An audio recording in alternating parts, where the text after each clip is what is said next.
Good morning, you fabulous people, for Wednesday's edition of Everything Yesterday This Morning. Um, I'm going to try to go really fast because I have a lot to say about some of the stuff that took place yesterday. It's probably going to be a little bit over 10 minutes, though. I'm going to start with China. They warned a full-scale confrontation with the United States. Antony Blinken had a call with the Chinese Foreign Minister Wang Yi, and they discussed North Korea as well as Russia and Ukraine. The readouts from the call indicate that Blinken underscored the need to preserve Ukraine's sovereignty and territorial integrity. The Chinese minister, however, seemed more concerned with the fact that the United States is not adhering to their one China policy. And there's like these three things that China keeps saying that they require. And so the Chinese minister said that Blinken reiterated Biden's pledge that the United States, A, doesn't seek to engage in a new Cold War, B, doesn't seek to change China's system, C, opposes Taiwan independence, and D, has no confrontation with China. It's important to note that as Blinken is crawling to China asking to recognize Ukraine's sovereignty, this comes on the tail end of the Olympic summit between Xi Jinping and Vladimir Putin. And after that summit, they issued a joint statement that said the two countries vowed to work even more closely on foreign policy with one another, among other sectors, and that the Chinese is sympathetic to and supports the proposals put forward by the Russian Federation to create long-term, legally binding security guarantees in Europe.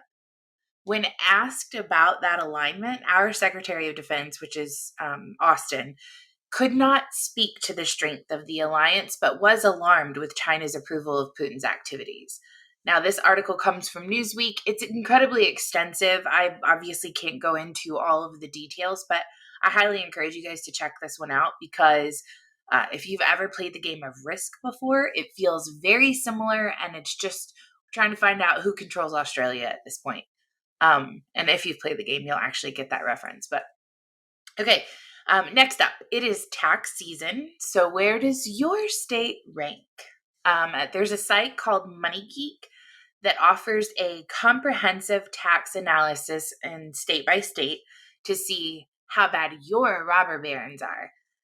They looked at income tax, property tax, state and local sales tax to make this determination. So they looked not just at one type of tax, but across the board. And I would encourage you guys to go out and take a look and see where your state ranks. Feel free to use this as a way to say, where's a good place I could go that would be less burdensome? I'll give you the top 10 in both directions. Top 10 least or lowest tax burdens are with Wyoming, Nevada, Alaska, Florida, Tennessee, Washington, North Dakota, Arizona, South Dakota, Delaware. The top 10 most burdensome, that's a hard word to say, states are Illinois, Connecticut, New Jersey, New Hampshire, New York, Iowa, Wisconsin, Vermont, Nebraska, and Michigan. And this came from a local Fox 59 article. So, next up, not a great fun topic. As things are moving through Ukraine and Russia, oil is closing in on $100 a barrel. Excuse me. In addition to that, benchmark crude prices rose by more than 15% in January, crossing the $90 a barrel mark for the first time in nearly 8 years. As Joe Biden gives his speech yesterday, telling American families that sacrifices will be made on our part in the name of freedom, that will first be seen at the pump when we are presented with 3 scenarios in this article. So no war means that we'll go back to approximately $80 a barrel. A small war, which I don't know what defines small versus large versus none, that means prices sit at approximately $100 a barrel.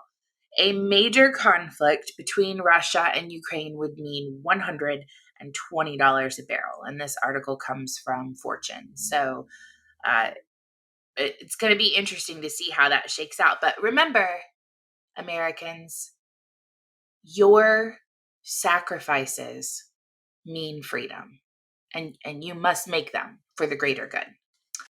The Supreme Court is slated to hear a case on religious freedom versus compelled speech.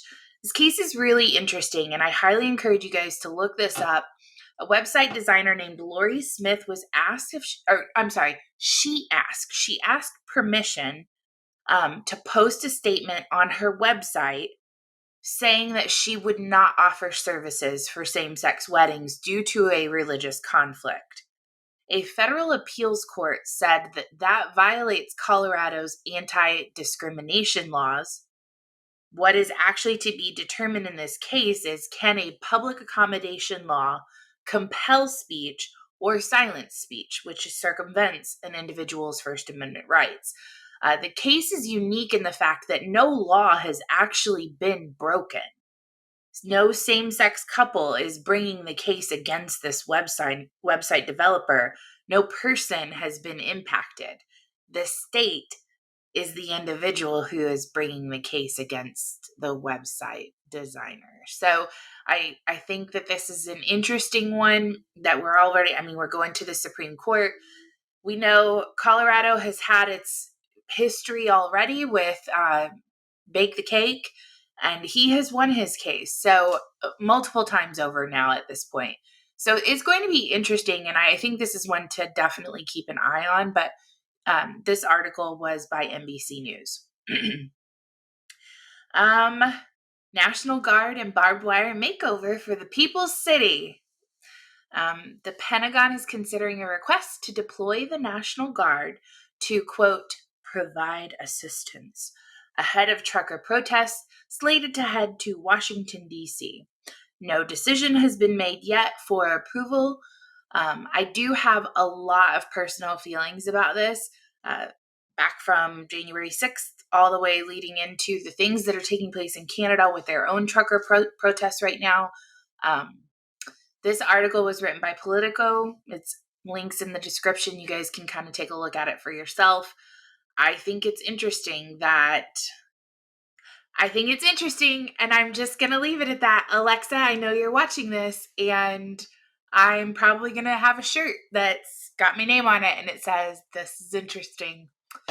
A recent poll revealed that Democrats in the United States overwhelmingly approve of Justin Trudeau's invocation of the Emergencies Act against freedom protesters and freezing of their bank accounts. So 65% of Democrats said that they favored the crackdown. Only 17% said that they disapprove.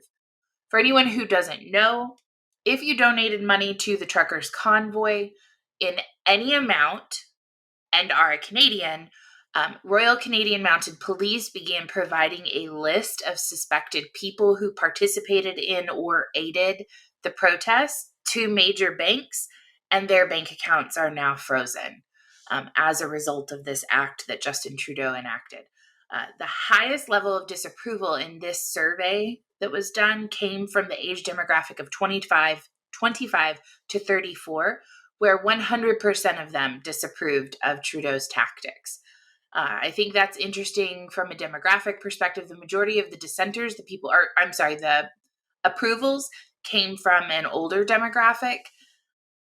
And then there were like 15 people that didn't even know what was going on. So the question I think that we all need to be asking ourselves is, in the act of protest, and I mean, we're not talking riots, we're not talking, violence or anything like that. We're talking peaceful protests. You can look and see what took place in Canada over the course of the last few weeks. It was a peaceful protest.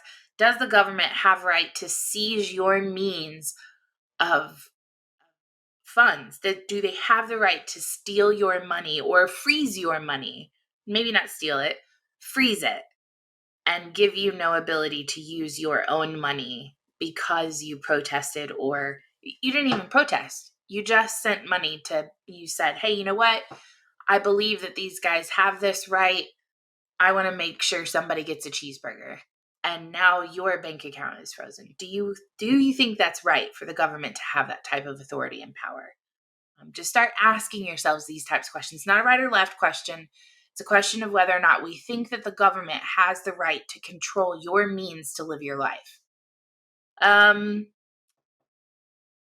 Children's mental health takes a toll on parents' work performance. So there was a survey done by an organization, and I apologize, it's in the links. I didn't write down the name of the organization that did it, but coming off the heels of the pandemic, a new survey released yesterday found that those challenges are severely impacting children's mental health and, as a result, parents' work lives.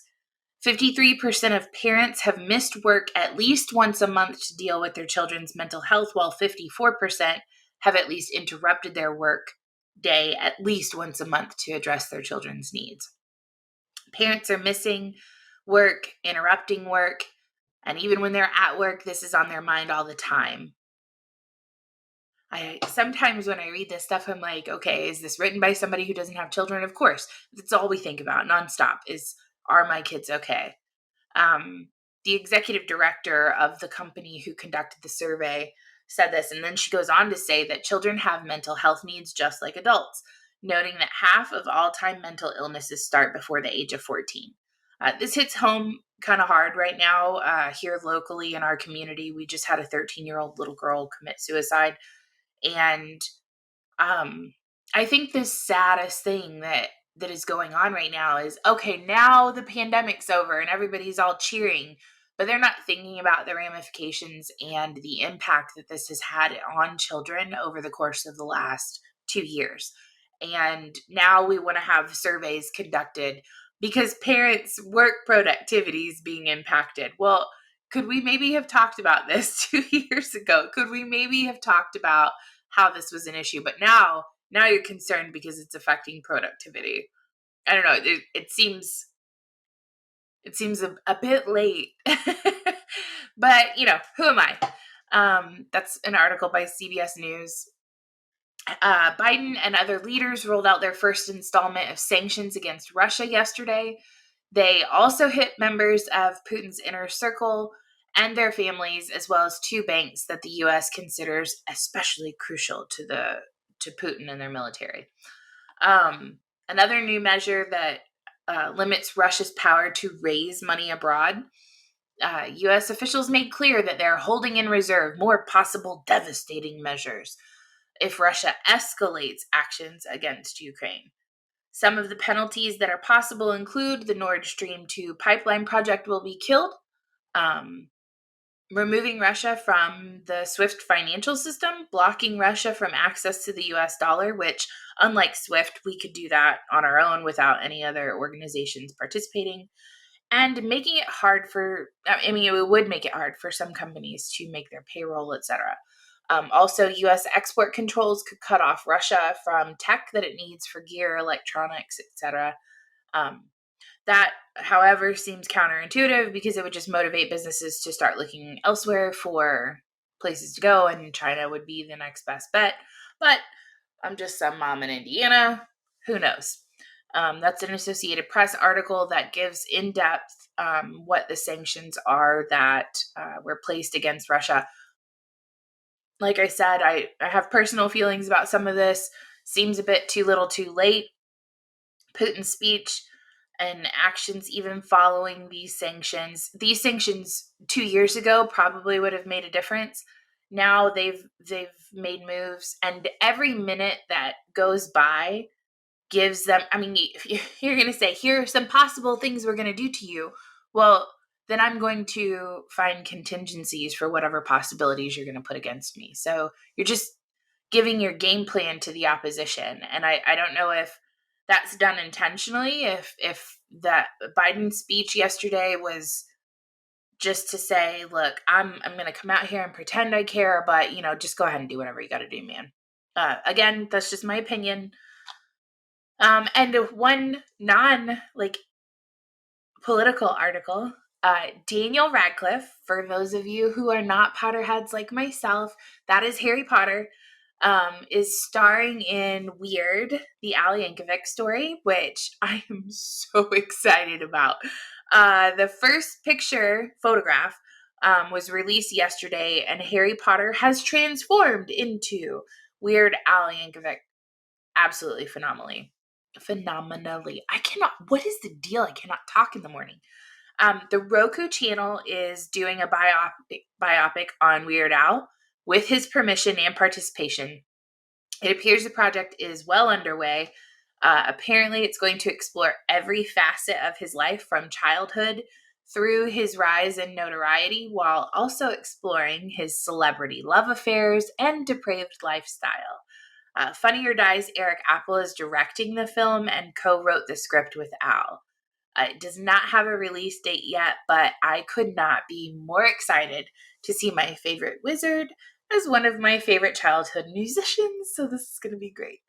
I hope that you guys are enjoying this. I have received, I'm sorry, I've gone 6 minutes over, but I have received some constructive feedback as to things that I could do that would make this more enjoyable or more fun for you guys to watch. I'm trying to take in all of the feedback and give that to you guys. But I also don't want to be disingenuous. I don't want to remove the part of myself that makes this fun for me. So if I start being robotic or I start doing things just because someone tells me to, I'm afraid that will lose a little bit of my authenticity, and I don't want to do that. So I hope this was a little bit more enjoyable. I hope the angles are good. I hope that you guys liked it.